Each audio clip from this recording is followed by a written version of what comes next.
बिस्मिल्लाहिर्रहमानिर्रहीम अस्सलाम वालेकुम। 9th class. आज हम एक्सरसाइज 6.5 का क्वेश्चन नंबर 1 सॉल्व करेंगे। क्वेश्चन नंबर 1 में कहा जा रहा है कि find the values of X Y and Z from the following right angled triangle. अब सबसे पहले तो मैं आपको थोड़ा सा इसका ये कंसेप्ट दे दूं कि हमारे पास एक ट्राइंगल है और ट्राइंगल हमारे पास राइट एंगल ट्राइंगल है। इस ट्राइंगल में बी पे एक स्क्वायर सा बॉक्स बना हुआ है और इस स्क्वायर का बॉक्स, ये हमें सारी ट्राइंगल गिवन है फर्स्ट पार्ट में। अब ये जो स्क्वायर सा बॉक्स बना होता है, इसका मतलब ये होता है कि इस पॉइंट पे आपका 90 डिग्री का एंगल है और राइट एंगल ट्राइंगल वही ट्राइंगल होती है कि जिसका एक एंगल 90 डिग्री का होता है। इसके अलावा हमें ए पे 30 डिग्री का एंगल दिया गया है और ए के बिल्कुल अपोजिट साइड को स्मॉल एक्स का नाम दिया गया है, बी के अपोजिट साइड को स्मॉल जी का नाम दिया गया है और सी के बिल्कुल अपोजिट जो साइड है उसको वाई का नाम दिया गया है। हमें इन क्वेश्चंस में एक्स, वाई और जी की जो वैल्यू हमारे पास अननोन होगी, मतलब जो वैल्यू हमारे पास मालूम नहीं होगी, हम उस वैल्यू को फाइंड आउट करेंगे। जैसे कि इस क्वेश्चन में इस पार्ट में हमारे पास y की वैल्यू गिवन है जो कि y इक्वल टू 4 सेंटीमीटर है। हमें इसी वैल्यू को यूज़ करके और इस एंगल को, जो कि एंगल हमें गिवन है, उसको यूज़ करके हम रिमेनिंग जो साइड्स हैं एक्स और जी को फाइंड आउट करेंगे। तो चलें अपने क्वेश्चन को स्टार्ट। की जो ट्राइंगल है ना, इस ट्राइंगल में हमेशा जब हमने इस चैप्टर को स्टार्ट किया था तो स्टार्ट में मैंने आपको ये बेसिक कंसेप्ट इसके बताए थे कि हमारे पास जो 90 का एंगल होता है, 90 डिग्री के एंगल के बिल्कुल जो अपोजिट साइड होती है वो हमारे पास हाइपोटेनियस होती है और जो एंगल हमें गिवन होता है, जिस एंगल की कोरिस्पॉन्डिंग हमने क्वेश्चंस को सॉल्व करना होता है, जैसे कि इस क्वेश्चन में हमें 30 डिग्री के एंगल गिवन है, उस एंगल के बिल्कुल जो सामने वाली साइड होती है हम उसको परपेंडिकुलर कहते हैं और जो बाकी एक साइड होती है रिमेनिंग, इसको हम बेस कहते हैं। अब इस क्वेश्चन में हमें बेस गिवन है, बेस हमारे पास y है जो कि 4 सेंटीमीटर है। हमें परपेंडिकुलर और हाइपोटेनियस को फाइंड आउट करना है।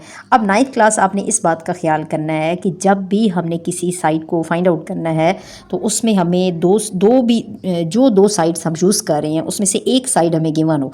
जैसे कि यहाँ पे हमारे पास जैसे कि ट्रिग्नोमेट्रिक रेशोज़ गिवन होती हैं। अब साइन थीटा किसकी इक्वल होता है? Perpendicular over hypotenuse. Cos theta equal होता है बेस ओवर हाइपोटेनियस और टेन होता है परपेंडिकुलर ओवर बेस। अब इस पार्ट को अगर आप देखें तो आप साइन 30 डिग्री के कोरस्पॉन्डिंग क्वेश्चन को सॉल्व नहीं कर सकते क्योंकि हम x और z को दोनों को इकट्ठा यूज़ नहीं कर सकते क्योंकि x की वैल्यू भी हमें गिवन नहीं है, z की वैल्यू भी गिवन नहीं। ठीक है, हम यहाँ पे कॉस थीटा यूज़ कर सकते हैं, कॉस 30 की कोरेस्पॉन्डिंग क्वेश्चन सॉल्व कर सकते हैं और टेन 30 की कर सकते हैं क्योंकि कॉस हमारे पास इक्वल होता है बेस ओवर हाइपोटेनियस। अब दो साइड्स हैं ना, दो साइड्स में से एक हमें गिवन है तो दूसरी हम फाइंड आउट कर लेंगे या फिर हम टेन भी यूज़ कर सकते हैं। टेन 30 की कोरेस्पॉन्डिंग भी हम क्वेश्चन को सॉल्व कर सकते हैं जो कि परपेंडिकुलर ओवर बेस की इक्वल होता है। अब इन दोनों साइडों में से भी आपको बेस गिवन है, आप परपेंडिकुलर फाइंड आउट कर लेंगे। आप परपेंडिकुलर और हाइपोटेनियस इकट्ठा यूज़ नहीं कर सकते। ये कुछ बेसिक कंसेप्ट्स हैं, लेकिन जो भी आप ट्रिग्नोमेट्रिक रेशियो इसमें से जैसे कि कॉस यूज़ कर लें या टेन यूज़ कर लें, क्वेश्चन का आंसर आपका सेम आएगा, आंसर में कोई फ़र्क नहीं पड़ेगा। तो अब यहाँ पर मैं यूज़ कर लेती हूँ टेन यूज़ कर लें, कॉज यूज़ कर लें, या आप पे खुद डिपेंड करता है। ठीक है, मैं यहाँ पे कॉज यूज़ कर लेती हूँ। तो अगर मैं कॉज को यूज़ करूँगी, कॉज 30 डिग्री की कोरेस्पॉन्डिंग क्वेश्चन को सॉल्व करती हूँ तो हमारे पास आंसर क्या आएगा, विच इज़ इक्वल टू, आपने वही एंगल यूज़ करना है जो हमें गिवन है, cos 30 which is equal to base over hypotenuse. तो बेस ओवर हाइपोटेनियस की हम वैल्यूज़ को जब पुट करेंगे, base over hypotenuse which is equal to, base हमारे पास है 4 सेंटीमीटर और हाइपोटेनियस है हमारे पास z।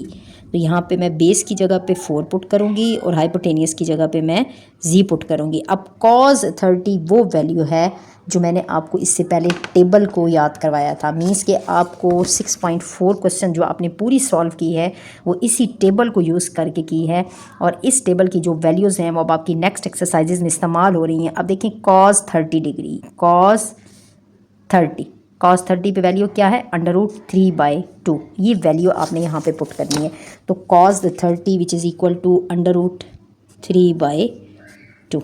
अब बाय क्रॉस मल्टीप्लिकेशन जब आप इसको सॉल्व करेंगे, क्रॉस मल्टीप्लिकेशन 9th क्लास क्या होता है, क्रॉस मल्टीप्लिकेशन में ये होता है कि ये दोनों वैल्यूज़ आपस में मल्टीप्लाई हो जाती हैं और ये दोनों आपस में मल्टीप्लाई होते हैं। तो जो आपने अननोन टर्म फाइंड आउट करनी है उसको आपने लेफ्ट पे रखना है। ठीक है, तो √3z आपस में मल्टीप्लाई हो जाएंगे विच इज़ इक्वल टू, आप बेशक स्मॉल ब्रैकेट भी रख सकते हैं, which is equal to 2 cross 4। तो under root 3z which is equal to 4s आर 8 और z की वैल्यू हमारे पास क्या आ जाएगी 8 ओवर अंडर रूट 3 यहाँ पे z के साथ मल्टीप्लाई हो रहा है, इन दोनों के बीच में कोई साइन नहीं है, इट्स मीन ये मल्टीप्लाई हो रहे हैं। तो अंडर रूट 3 जो मल्टीप्लाई हो रहा है वो दूसरी तरफ जाएगा तो क्या हो जाएगा डिवाइड हो जाएगा। तो आपके पास z की वैल्यू क्या आ जाएगी, आपने यूनिट बाद में लिखना है, ठीक है ना, 8 ओवर अंडर रूट 3। तो z की वैल्यू को हम यहाँ पे जाके पुट करेंगे, z which is equal to 8 over under root 3। अब अगर आप यहाँ पे अपनी ये इस ट्रायंगल को देखेंगे तो अब आप 9th क्लास यहाँ पे साइन 30 डिग्री का भी रेशो यूज़ कर सकते हैं। कॉज की अब आप यूज़ नहीं कर सकते क्योंकि कॉज में ये दोनों फाइंड है, ठीक है, दोनों मालूम है। तो एक अननोन होनी चाहिए, एक मालूम होनी चाहिए, एक मालूम नहीं होनी चाहिए, तब जो वैल्यू मालूम नहीं होती वो फाइंड आउट हो जाती है। अब आप यहाँ पे साइन 30 डिग्री की कोरेस्पॉन्डिंग भी क्वेश्चन सॉल्व कर सकते हैं, टेन भी यूज़ कर सकते हैं। मैं टेन यूज़ करूँगी, टेन हमारे पास इक्वल होगा परपेंडिकुलर ओवर बेस, तो परपेंडिकुलर हम फाइंड आउट कर लेंगे। Tan 30 degree which is equal to perpendicular over base.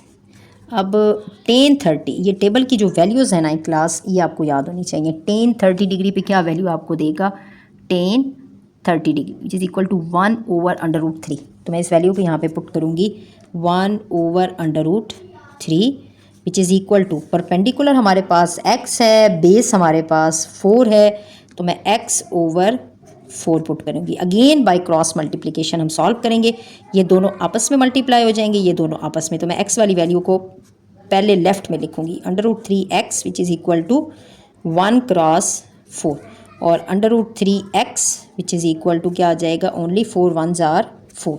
और x की चूँकि हमें वैल्यू फाइंड आउट करनी है तो x के साथ जो आपका नंबर मल्टीप्लाई हो रहा है वो दूसरी तरफ जाके आपका डिवाइड हो जाएगा 4 ओवर अंडर रूट 3 सेंटीमीटर। अब देखिए हमने इन ट्रिग्नोमेट्रिक जो हमारे पास एंगल था, ट्रिग्नोमेट्रिक रेशियोज़ को यूज़ करके अपने ट्राइंगल में जो अननोन टर्म थी जैसे कि x और z था उन दोनों की वैल्यू को फाइंड आउट कर लिया है 4 ओवर अंडर रूट 3 सेंटीमीटर।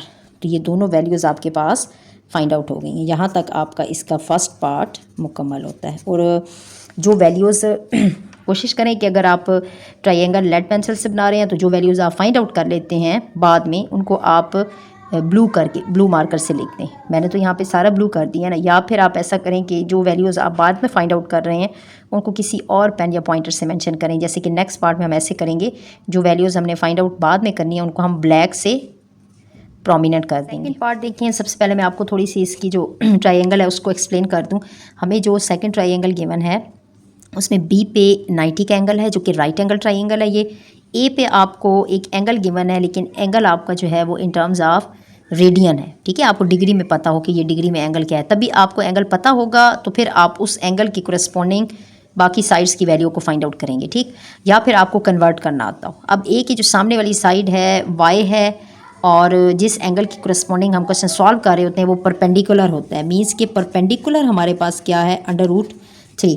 अब 90 की बिल्कुल जो अपोजिट साइड होती है 9th क्लास वो हमारे पास हाइपोटेनियस होती है, ये चेंज नहीं होती, ठीक है ना, क्योंकि 90 का एंगल अपनी जगह पे रहेगा, ये आपका चेंज नहीं होता। बाकी जिस एंगल की कोरेस्पॉन्डिंग आप काम कर रहे होते हैं ना वो फिर परपेंडिकुलर उस एंगल के कोरेस्पॉन्डिंग चला जाता है। अब देखें थर्ड जो साइड होगी ना हमारे पास, ये हमारे पास बेस है, ठीक। अब हमें फाइंड आउट करना है बेस और हाइपोटेनियस x और z। सबसे पहले तो π/4 का आपको पता होना चाहिए कि π/4 को इन टर्म्स ऑफ आपने डिग्री में आपको पता हो। तो मैंने आपको पहले भी ये क्वेश्चंस में सॉल्व करके बताया, अभी मैं आपको थोड़ा सा और एक्सप्लेन कर देती हूँ। देखिए जब π/4 को आपने डिग्री में लेके जाना है तो अपने ही क्वेश्चन को 180 ओवर पाई से मल्टीप्लाई करना है। तो पाई से कट जाएगा और ये आपस में कटिंग करेगा, 4 4s are 16 and 4 5s are 20। जब ये कन्वर्ट हो जाएगा तो ये 45 डिग्री में चला जाएगा। अब आपको पता हो कि π/4 इक्वल टू 45 डिग्री। अब हम 45 डिग्री की कोरेस्पॉन्डिंग काम करेंगे। देखिए 9th क्लास इस क्वेश्चन में हम cos 45 डिग्री को अभी यूज़ नहीं कर सकते, बेस ओवर हाइपोटेनियस को यूज़ नहीं कर सकते, दोनों वैल्यूज़ हमें मालूम नहीं है। हम यहाँ पे साइन यूज़ करेंगे या टेन यूज़ करेंगे। तो साइन सबसे पहले यूज़ करते हैं। साइन का मतलब है परपेंडिकुलर ओवर हाइपोटेनियस। तो मैं यहाँ पे यूज़ कर रही हूँ sine 45 degree which is equal to perpendicular over hypotenuse. ठीक है। अब ये आपको पता है कि साइन 45 और कॉज 45 दोनों पे वैल्यू सेम होती हैं, जो कि 1/√2 होती है।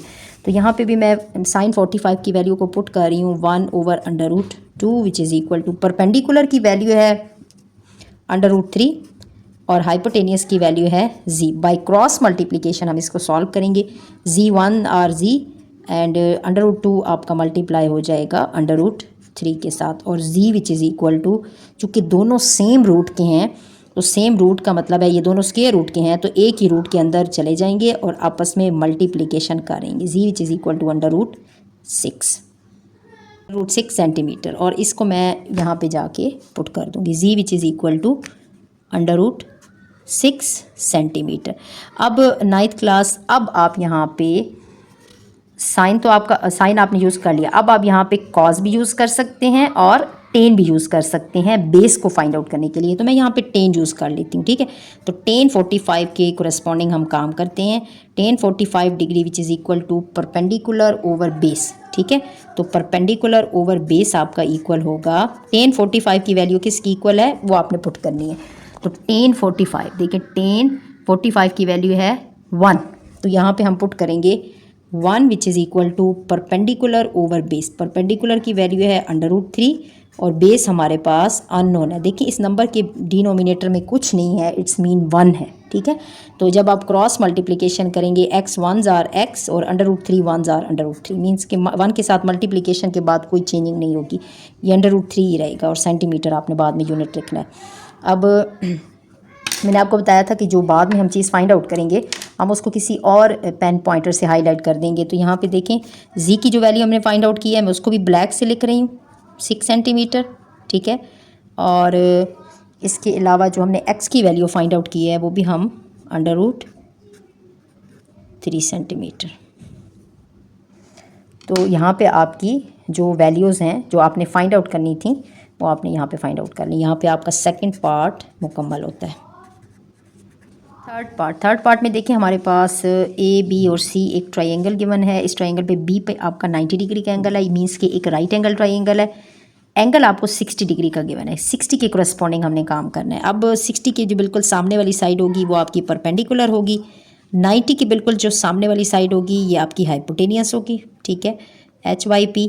और थर्ड साइड जो आपकी होगी ये आपकी बेस होगी। अब 9th क्लास अगर आप अपने क्वेश्चन को गौर से देखें तो इस क्वेश्चन में हमारे पास परपेंडिकुलर और बेस गिवन नहीं है, तो यहाँ पे हम टेन का जो रेशो है वो यूज़ नहीं कर सकते। हम यहाँ पे साइन यूज़ कर सकते हैं, कॉज यूज़ कर सकते हैं। परपेंडिकुलर ओवर हाइपोटेनियस करेंगे तब भी एक आपको वैल्यू गिवन है, एक गिवन नहीं है, ठीक है।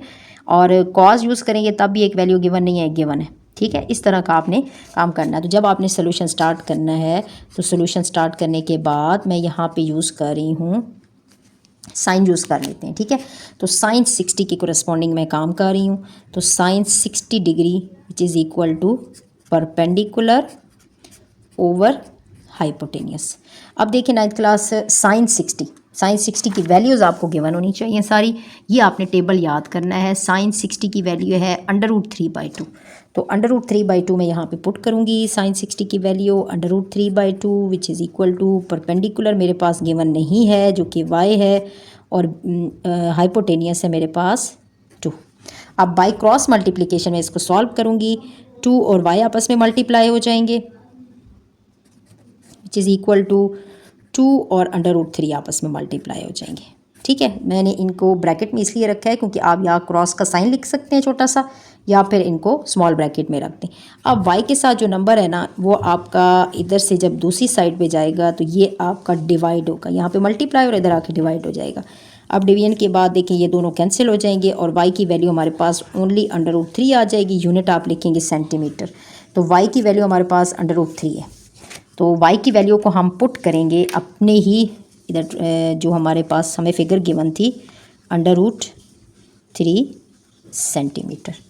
अब हमें जो एक और साइड फाइंड आउट करनी है वो हमारे पास है बेस। अब 9th क्लास देखें, अब आप यहाँ पे टेन भी यूज़ कर सकते हैं क्योंकि टेन हमारे पास है परपेंडिकुलर ओवर बेस। अब हमने परपेंडिकुलर की वैल्यू फाइंड आउट कर ली है, अब हम इसको यूज़ करके जो बेस है वो फाइंड आउट कर सकते हैं। देखिए मैं टेन को ही यूज़ कर लेती हूँ। Tan 60 degree which is equal to perpendicular over base. Tan 60, अब देखिए टेन 60 की वैल्यू हमारे पास है √3, ठीक है। तो √3 को आप यूज़ करें। √3 which is equal to perpendicular है हमारे पास, जो हमने अभी अभी फाइंड आउट किया है, √3 डिवाइडेड बाय बेस हमें गिवन नहीं है, जो कि हमें फाइंड आउट करनी है, जो कि x है, ठीक है। और देखिए √3 के डिनोमिनेटर में कुछ नहीं है, आपने 1 लगा के बाई क्रॉस मल्टीप्लिकेशन से सॉल्व करना है।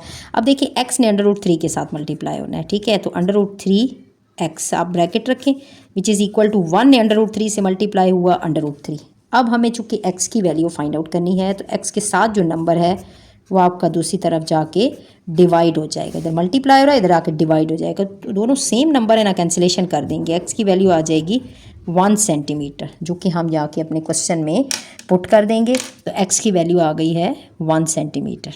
अब आपने टोटल 3 साइड्स थी, 3 साइड्स में से एक आपको गिवन थी और आपने थर्ड साइड को फाइंड आउट कर लिया। 9th क्लास एक और बात आपने याद रखनी है कि वैसे तो ये ट्रिक का बहुत आसान है कि आप किसी भी एक ट्रिग्नोमेट्रिक रेशो को यूज़ करके दूसरी की वैल्यू फाइंड आउट कर लें, बट बाद का अगर आपको 2 वैल्यूज़ फाइंड आउट कर लेते हैं तो ये बात भी आपको पता हो कि थर्ड साइड फाइंड आउट करने के लिए आप पाइथागोरस थ्योरम को भी यूज़ कर सकते हैं। अब फोर्थ पार्ट में देखिए हमारे जो ट्राइंगल हमें गिवन है उसमें बी पे ही 90 का एंगल है, इट्स मीन ये एक राइट एंगल ट्राइंगल है। एंगल हमें 45 डिग्री का एंगल गिवन है। अब 45 डिग्री के कोरेस्पॉन्डिंग हमने काम करना है। तो एंगल के सामने वाली जो साइड होगी ये आपकी परपेंडिकुलर है, 90 के बिल्कुल जो सामने वाली साइड है ये आपकी हाइपोटेनियस है और थर्ड साइड आपकी बेस है। अब 9th क्लास यहाँ पे देखें x और z हमने फाइंड आउट करना है, ठीक है। तो x और z की वैल्यू को फाइंड आउट करने के लिए हम यहाँ पे साइन 45 डिग्री यूज़ नहीं कर सकते परपेंडिकुलर ओवर हाइपोटेनियस, क्योंकि दोनों की वैल्यू गिवन नहीं है। हमने वो ट्रिग्नोमेट्रिक रेशो यूज़ करनी है कि जिसमें एक वैल्यू गिवन हो और एक मालूम हो। तो मैं यहाँ पे कॉज भी यूज़ कर सकते हो, टेन भी कर सकते हो, ये आप पे खुद डिपेंड करता है, ठीक है ना। तो मैं यहाँ पे कॉज 45 डिग्री की कोरेस्पॉन्डिंग काम करती हूँ। तो cos 45 degree which is equal to base over hypotenuse, ठीक है। तो कॉस 45 और साइन 45 दोनों की वैल्यूज़ 45 पे सेम होती है, जो कि 1 ओवर √2 होती है, और which is equal to base की वैल्यू हमारे पास है 4, जो कि मैं पुट करूँगी, ओवर हाइपोटेनियस की वैल्यू है z, जो कि यहाँ पुट करूँगी। बाय क्रॉस मल्टीप्लिकेशन जब आप सॉल्व करोगे तो z ने जाके 1 से मल्टीप्लाई होना है, ऐसे क्रॉस मल्टीप्लिकेशन सोल्यूशन सॉल्व होता है, ठीक है ना। z ने जाके 1 से मल्टीप्लाई होना है, √2 ने जाके 4 के साथ मल्टीप्लाई होना है। तो z 1 जार z और 4 √2 आपके पास वैल्यू आ जाएगी, सेंटीमीटर में आपने लिख देना और इस वैल्यू को आपने जाके अपने ट्रायंगल के साथ इधर पुट कर देना है, 4 √2 सेंटीमीटर। अब 9th क्लास अब अगर ट्रायंगल पे गौर करें तो आप देखेंगे कि आपके पास हाइपोटेनियस भी गिवन है। अब आप साइन भी यूज़ कर सकते हैं परपेंडिकुलर ओवर हाइपोटेनियस, कॉज नहीं यूज़ कर सकते क्योंकि बेस ओवर हाइपोटेनियस में दोनों गिवन है। थर्ड आपको चूँकि परपेंडिकुलर निकालना है ना, तो परपेंडिकुलर जिस ट्रिग्नोमेट्रिक रेशो में यूज़ हो रहा है ना उसको आप यूज़ करें, टेन आप यूज़ कर लें, ठीक है ना। तो मैं टेन 45 डिग्री की कोरेस्पॉन्डिंग काम करती हूँ, tan 45 which is equal to perpendicular over base. तो टेन 45 डिग्री किसके इक्वल होता है, टेन 45 की वैल्यू देखिए, टेन और 45, टेन 45 पे हमें वैल्यू दे रहा है 1, तो यहाँ पे वैल्यू पुट करूँगी 1 which is equal to perpendicular की वैल्यू है x और बेस की वैल्यू आपके पास 4। तो बाय क्रॉस मल्टीप्लिकेशन जब हम सॉल्व करेंगे तो 4 1 जार 4 हो जाएगा, x 1 जार x हो जाएगा, तो x which is equal to 4 centimetre आ जाएगा। यूनिट आपने साथ लिखना है और उसके बाद इस वैल्यू को जाके आपने यहाँ पे पुट कर देना है 4 सेंटीमीटर। अब आपने तीनों साइड्स की वैल्यू को फाइंड आउट कर लिया। यहाँ पे आपका क्वेश्चन नंबर 1 पूरा मुकम्मल होता है।